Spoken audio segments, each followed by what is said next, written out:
Assalamualaikum warahmatullahi wabarakatuh.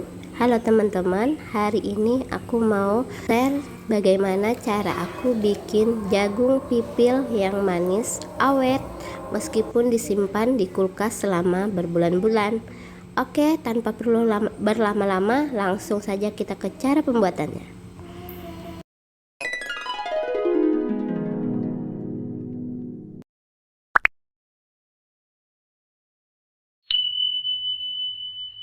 Oke, sebelum kita lanjut ke cara pembuatannya, yang pertama harus kita perhatikan adalah bahan bakunya ya teman-teman.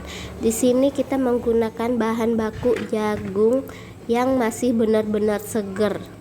Jangan yang sudah mulai layu atau mulai berkeriput ya teman-teman. Untuk menghasilkan jagung yang manisnya awet dan tahan lama, di sini jagungnya harus kita pipil ya teman-teman, bukan diserut ya. Oke, di sini aku bakalan share dua cara aku saat memipil jagung. Nah, ini yang pertama, aku bikinkan dulu jalannya kayak gini pakai pisau. Baru habis itu kita pipil pakai tangan ya teman-teman. Seperti ini.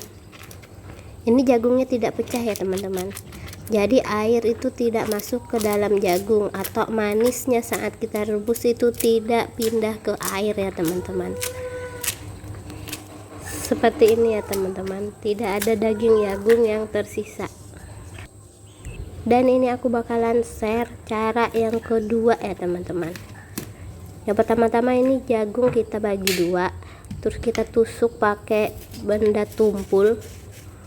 Tapi untuk cara yang pertama dan yang kedua, aku masih rekomendasikan cara yang pertama ya teman-teman. Cara yang pertama itu menurut aku jauh lebih mudah ya. Karena di sini aku sangat kesusahan saat mau membelah jagungnya ya teman-teman.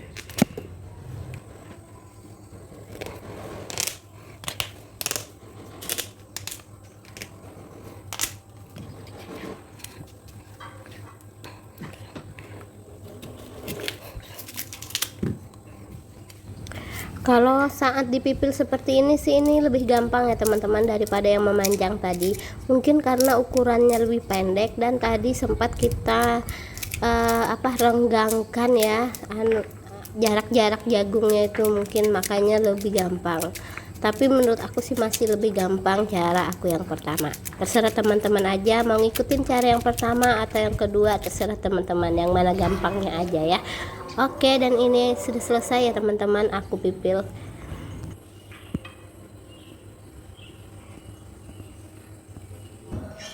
Kalau sudah selesai, ini kita rebus air ya teman-teman. Kita rebusnya sampai berbuih aja ya teman-teman, seperti ini. Kalau sudah berbuih seperti ini sudah bisa kita masukkan jagungnya. Saat merebus jagungnya itu tidak usah terlalu lama ya teman-teman.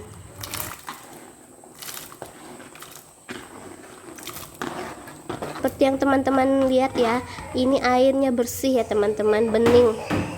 Itu artinya jagungnya tidak terkontaminasi dengan air ya teman-teman. Jadi manis jagungnya itu tetap utuh, tidak menyerap di air ya teman-teman.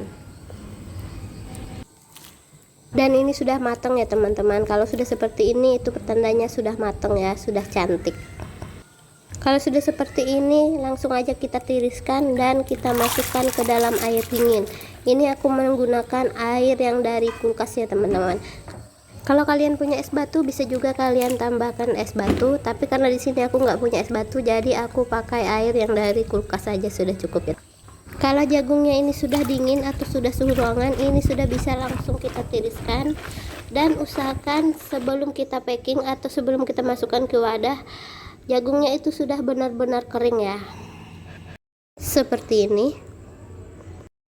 Nah, kalau sudah seperti ini jagungnya sudah bisa kita masukkan ke wadah. Aku sarankan untuk penyimpanan jagung ini sebaiknya kita simpan sedikit-sedikit sesuai dengan porsi atau kebutuhan saja, supaya jagungnya tidak keluar masuk kulkas ya. Yang kita keluarkan hanya sesuai dengan kebutuhan kita saja. Kalau kalian menyimpan jagungnya di plastik klip seperti aku, usahakan untuk mengeluarkan angin yang ada di dalam plastiknya ya.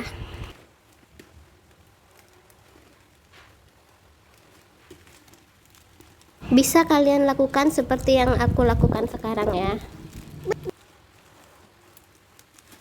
Dan ini jagungnya sudah selesai aku packing ya teman-teman, tinggal kita masukkan ke dalam freezer dan kita ambil sesuai kebutuhan saja.